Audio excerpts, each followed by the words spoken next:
What up, everybody? Welcome to another edition of Fast and Tierious. Today, I'm joined with Rebecca Gonzalez from Orange Marketing. They are, uh, they are a diamond tier, been for a while. And what's special about them, besides they're very, very nice, is they have the word orange in marketing. And there's not a whole lot of people left, and that's my ecosystem to keep marketing in. That's because they're really good marketers. Plus, so I think that's pretty cool. I'm excited to talk to you, Rebecca, and learn more about your story. Welcome to Fast and Tierious. Thank you for having us. We are fans and friends of Supered, especially out on LinkedIn. We say crazy things, do crazy things. Hopefully, I like it. we're not a little too crazy. You guys wear pink and I wear orange. Yeah, every time I've ever seen you, and if I go and I see it, there's always orange. It's as if your name was Orange Marketing. Mm-hmm. Yeah, or it's like, aren't you glad they like orange? Well, Okay. I like to start on this as people is just to get to know you, and I like HubSpot's cool like this, and that people have some weird. Not that it has to be weird. Like, how did you learn about HubSpot and decide to be crazy enough to start an agency and then continue doing agency? So, like, what led you to the point like, okay, Yeah. HubSpot, I'm gonna get there. Yeah. It Orange Marketing started. We're in our 9th year. So we started like about 9 years ago. It started out as a HubSpot practice right from the first day. And so it was actually deliberate and strategic. It was me and a friend of mine decided that we were sort of tired of working for companies. We both worked for companies that had HubSpot. We knew HubSpot. We love B2B. We love SaaS. And it was day one when we decided to do this. I emailed into HubSpot and figured out what the partner program was, and we joined instantly. We've always been only HubSpot the whole time. So, what? That's not always true. So, like, I had a lot of guests I that, know. yeah, that's not always true. They're guests or not. They're like, we tried a bunch of different things. We eventually, our clients asked us to be HubSpot. What made you say I'm gonna be HubSpot day one? What was the like? What were you doing before you started on marketing? Almost a decade ago. We've done well, all of the people that work within Orange Marketing, they all have different specialties. Lots of us know Salesforce, Eloqua, Marketo, the whole nine. But because we started out really hardcore B2B, it was the software in the SMB B2B. It hands down owned the marketplace 8 years ago. They hadn't started their up tier push yet. It was just the only choice as far as we were concerned. Hmm. Okay. So it was like when you started, it's like I'm gonna do the best. I'm gonna start with the best. Yeah, And do and we also decided, even though we knew other software platforms, uh, consciously decided not to support any others. We wouldn't even edit a WordPress site. We were consciously excluding all other software platforms except to integrate with them or migrate from them. And that was because we always knew we were not gonna be huge, and so in order to support not being huge, we had to focus. I spend literally everybody I talk to, and they start their journey, and I'm going, yeah. Sometimes talking to people are just going tearing to gold or platinum. No one I've talked to yet has said we're exclusively HubSpot, Exclusively. and no, because no one's niched that hard so quick. The riches are in the niches. So I'm interested to think about like what's been your this has been 10-year journey. Like, what are some like some of these obstacles you had to overcome during this Yeah. to happen?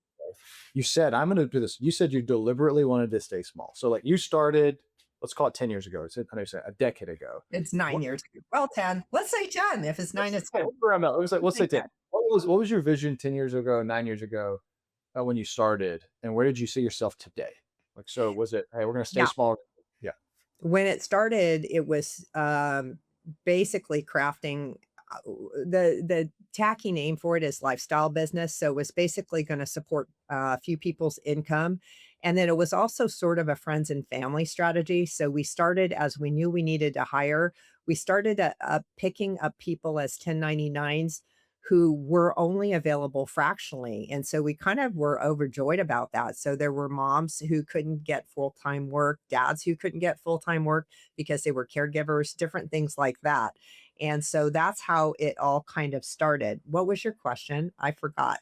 This is great. So it's just like it is. It's like you start and you're like, okay, I'm starting this, and there's a reason to start often. Yeah, There's I some need money and we're going to start doing this. And I'm done working for companies. The thought of going out and interviewing and asking people for jobs just made me literally like, I can't do it. I can't even pretend to do this anymore.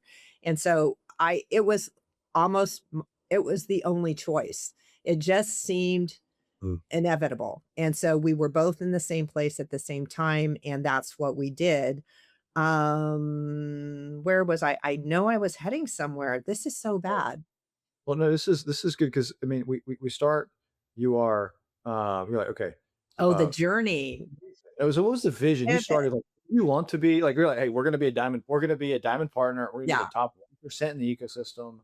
Is that the So vision or what happened? that became once, particularly me, once I realized what the game was and I realized exactly how it worked, I knew how far we could get. I knew we could achieve diamond pretty easily. I knew elite was rough. These are big companies. These are the smart bugs. These are people who have HR departments, and I just didn't want to go there. So I was like, okay, diamond. So we got to diamond really fast. And then I also figured out this is something I did really, really right. And I'll say I figured out reviews were important. And almost from day one, we have 157 five-star reviews. Every single one of them is me emailing people multiple times, literally begging for a review. Smartest thing we ever did because AEO reads all this stuff. We have it on our site. It's scanned constantly. It's on the HubSpot partnership site. It's unbelievable. So sometimes you just get freaking lucky. You come up with a thought and you stick to it and you're like, "Damn, that was the right thing I did years ago." Then other times you do the wrong thing. And when at what point do we want to talk about that? Are we ready? Or do you just want me to celebrate myself right now? Well, well, if you hear it is reviews matter, and they matter more than they used to. They On that, matter a lot, and I think yes, they reviews and case studies, we were always decent at it. We were always decent at, writing interesting blogs. What didn't we do that I'm so behind on, I'm so annoyed. I didn't start consistently posting on LinkedIn until 2 years ago. I coulda owned LinkedIn. I'm a natural writer. What in the world? yeah. As I about 6 months ago started like, man, I got to start using AI. Everybody's using AI. I started using AI to write stuff, and tell you everybody, don't do that. If you're a good Okay. writer, use your brain, write, have your like do your point of view, have a point of view, and execute on it. You're right. Okay, Yeah. so this is okay. So you got 9 years of just lessons, and you're going through this. It's easy. Somebody can come to say, "It's like, how do I become Rebecca Gonzalez? Like, how do I become you?" And like, well, are you sure you want to do that? Like, there's some hard points in this. But I'm gonna say, There's some three there's some most hard points. what's the three most difficult like things you had to? I mean, running a business, it's still your baby, it's still your child, you're still executing it. Yeah. What's the three most difficult, what you call heels or obstacles you had to do over this 9 years? It's like, Yes. well, and how did you overcome it? What's number one? Okay. So here's sometimes you're doing really, really well. Like we did exceptionally well. We had picked a target being B2B SaaS in Orange County. It was a VC hotbed financed by UCI. It's a big university here. We were closing deals on our own. We sourced all our own deals. We were charging them extraordinary amounts of money, and HubSpot's commission program was ridiculous. We thought we were just, I don't know what. We thought we were just geniuses. And so, truly smart, wealthy people will tell you there's luck involved. And there was luck involved. We were smart, but we were also very lucky until we weren't. And so, HubSpot, the daddy that was feeding us, totally pulled the rug out on the commission program. And you can cry, cry, cry, but that's what happened. And that was a significant amount of money. And then also simultaneously, the VC-backed startups, all that sexy stuff just went away. Like it wasn't that cool anymore. And so all those people who had their free money from their friends just disappeared. And so that was when all of a sudden there was no other strategy. So we had this, we were Mhm. making all the money. HubSpot was giving us all these commissions. I didn't know a single HubSpot rep. How is that possible? I didn't know any of them. And so at the same time, the market kind of fell apart. I parted ways with my co-founder. It was just appropriate at that time. And I'm like, okay. She was like, I'm not down with this whole orange marketing thing. And I'm like, darn it, I'm down. So the pivot was all of the things we should have been doing, posting on LinkedIn. I should have known every stinking sales rep personally. I didn't. I had to meet sales reps. What Mm. else? We had to drop our prices. Like no one was paying those kind of prices. So I had to figure out what the market would bear. It was kind of insane. So you had to almost Re- I restart restarted. your I entire day, restarted. and you changed pricing. So you changed pricing. Did you have to eh, how many people on the team, and how did you go through that? And how did you communicate that as like a leader navigating that? That is not They luckily it had always been pretty tight team, and we didn't have to lay anyone off or let anyone go. And so what's weirder is more work came in because I lowered prices and I started talking to reps and I started taking a lot of cheap deals. And so I had everybody like insane. Everybody was going nuts. And so eventually I just slowly raise prices again and get rid of the riffraff. And I started out meeting HubSpot SMB reps and kind of waiting for them to like graduate and get better jobs. And it was kind of an organic strategy. And frankly, my PDM, shout out to Jake Basile, he and I crafted this and he helped me execute it because he was I mean, he came along for the ride. He saw what happened and he saw that I was going to stick it out. I think at first he was like, is she for reals? Is she really going to do this? And I was just like the little engine that could. And he does and I'm like, "Why are you still with me? Why haven't you gotten rid of us?" And he's like, "You guys always surprise me." He's like, "Never count orange marketing out." And that's how we've always been. so you like I'm just gonna go through this is you had a time of what I let me use the you had a time of where the farm was producing lots of wheat, and then you hit a season, it's a dry season, and rain's not coming, you can't Had no feed, strategy. like, didn't have a strategy. No And so strategy. is this is I'm trying to like lesson for this is not say this if I talk to like just agencies in general Yeah. is No, I know you have a perspective. agencies are there are a lot of things. One of the two main capacity things are capacity. Can Yes. I serve people? And demand. Can I create demand? And managing capacity and managing demand is like really the game of agencies and how you do that.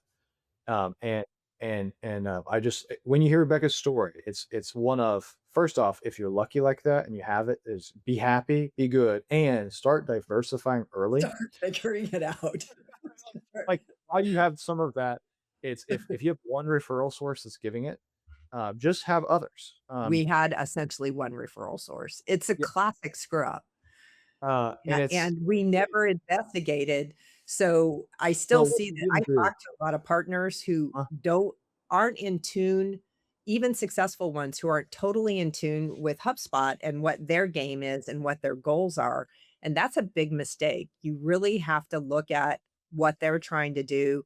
And I'm not saying align and you don't have to be a suck up, but you have got to understand what they are doing and play the game. You yep. have to. If you're going to be in the ecosystem, every ecosystem, we can call it play the game. Or we can see that as a good thing or a bad thing. I Every It's a good ecosystem, thing to me. yeah, every ecosystem you're in, it could be Salesforce, right? Like Yeah, there's a game that is played, and you need just to play understand it. it Yeah, and play do it. the best you can. The other thing, maybe the third pivot, um, naturally, I am good at partnerships, and I realized that and leaned into it. And so even the fact we're talking on this thing, wherever we are, this world we're in, is part of that and part of meeting people. And so immediately started meeting people and connecting with Daniel from Arrows, connecting with Connor from Happily, Mhm. connecting with I just forgot his last name and or I know his last name, Minnick, Brian Minnick from Zero Bounce. There's other ones too. Even Marcus Sheridan, lightly, he funds a company called AI Trust Signals. And I got involved with that because I knew he was the founding money and I knew that was good to be involved with that. So I've been aggressively, and that's a rude word, but kind of looking for connections, looking for fractional CMO groups that would be interested in referring our Orange Marketing, going to their events, paying money to be at their events, cultivating these partnerships. And that has been tremendously successful. And I Mm, wish I'd started it years ago because it's so valuable. When I go to Unbound, it's all my friends now.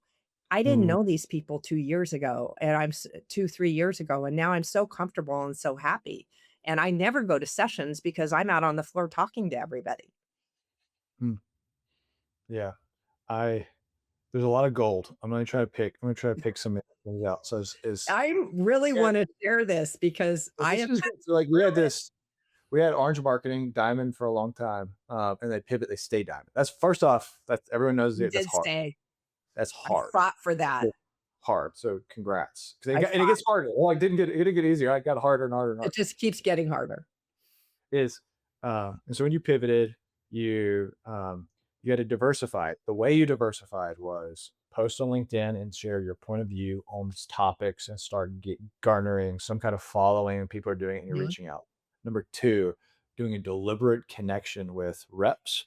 Yes. I think this is every rep has um, I'm gonna stop. I'm gonna ask you a question about that in a second. Number three is local events, or an event in general where you're meeting people and just having conversations where they know you. Now, agencies, what is our product to the agency? The product is people. And so there's one thing when True. you go Yes. to Yes. when we go to event as agencies, I say we is like when you Yeah. when anyone listening goes is you're actually selling a product because it's you and because it Yes. reflects you. Yes. Okay. Question, Rebecca, because you made this successful pivot. You're now sitting in maybe not the same wheat, and you have all the stuff, and you have these like, warehouses, but you're doing better. You feel more confident and Doing happy. lots better, lots more comfortable, everyone's happy, What's clients are more upscale, the jobs are bigger, all the things. you did all the things. We did Is all the things, all of if them. is how would you go about? Because everybody says do it. Everybody that talks, I say everybody. I mean, just the metaphoric everyone. Go That's after okay. reps. Go after reps and create relationships with them. How did you do that effectively where they knew Orange Marketing was useful for XYZ? Like, what did you do that was different that you would say, okay, here's how you navigate these waters? It is tricky because we don't have a certain accreditation that we need to have to get the reps' attention, and it's a chicken egg problem with the HubSpot ecosystem that I could whine about for 10 minutes on this podcast, but I won't. And so anyways, we're Kind of not accreditation, you have to have a certain level of people, but to get access, you have to have accreditation. Is that what you're there's a saying? CRM accreditation that matters a lot in the HubSpot ecosystem, and it's very hard for us to get it because we typically and a lot of the agencies that target SMB, B2B, they never work on accounts big enough to get it. So you have to so it's a chicken egg problem. So Yeah. anyways, so we're not it's hard for us to get on the radar with the reps who have the big money.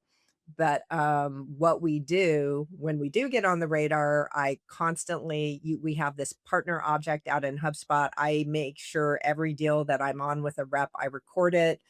And we do little reach outs and email with helpful information. It sounds stupid. You stay active on Slack.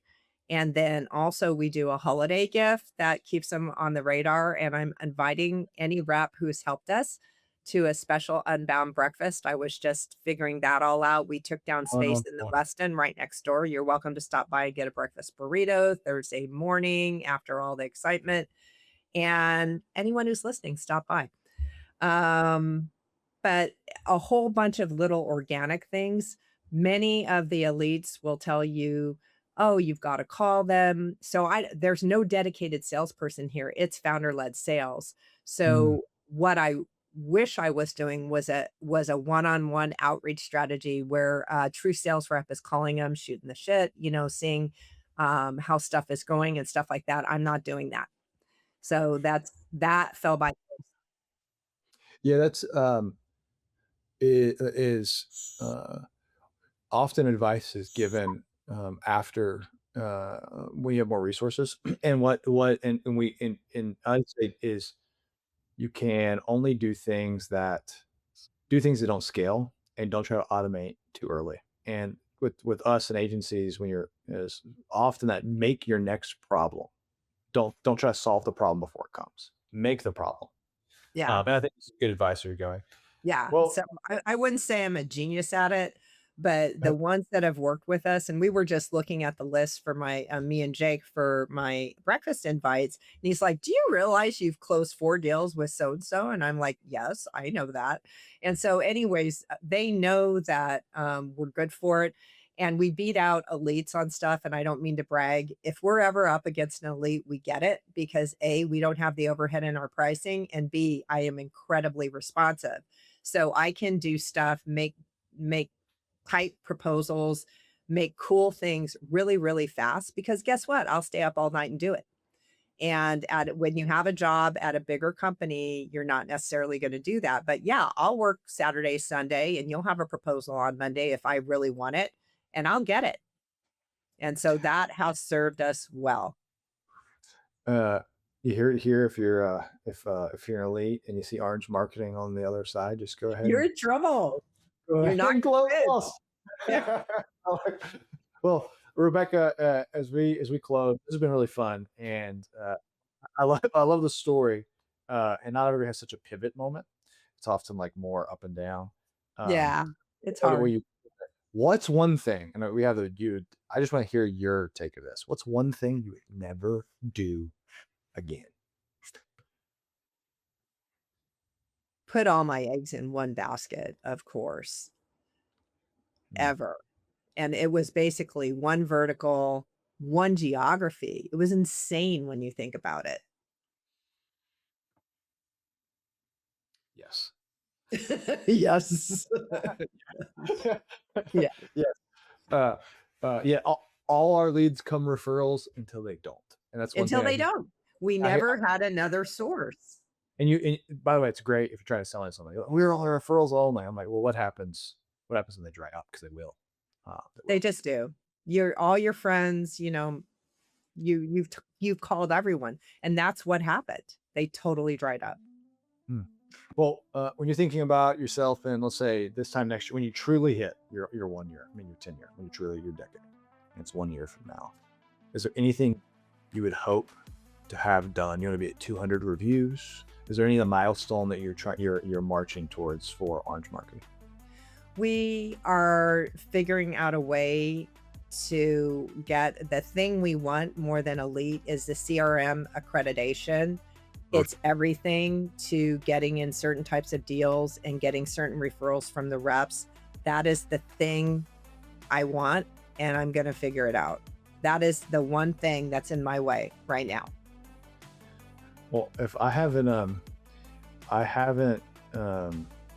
been in many conversations where me and you were talking, but I realized this with very little time with you is I don't think I ever want to be in your way. So I have lots of ask Caleb. I am very friendly. Yeah. Yes. Yeah. It was. Well, there's like. Let me say it differently. If I was in a war, I was on a battlefield. I want you beside me, not on the other Yeah, side. I'll be That's behind you a little bit because I love a good leader, but I will not let you stop, and I will not. You're like push you. You're like, oh, well, Rebecca, appreciate you joining us. This was fun. Cool. I what's the enjoyed it too. What's the best way to find you? I'm assuming it's LinkedIn. Based on what It's we're talking about. LinkedIn. I own Rebecca Gonzalez on LinkedIn. It's so easy. And Orange Marketing is spelled Orange Marketing, and all contact forms, they come straight to me. Of course they do. Well, Rebecca, appreciate you. Thank you for sharing your journey with everybody. Thank you. Okay, everybody, stay awesome. And until next time, never stop believing.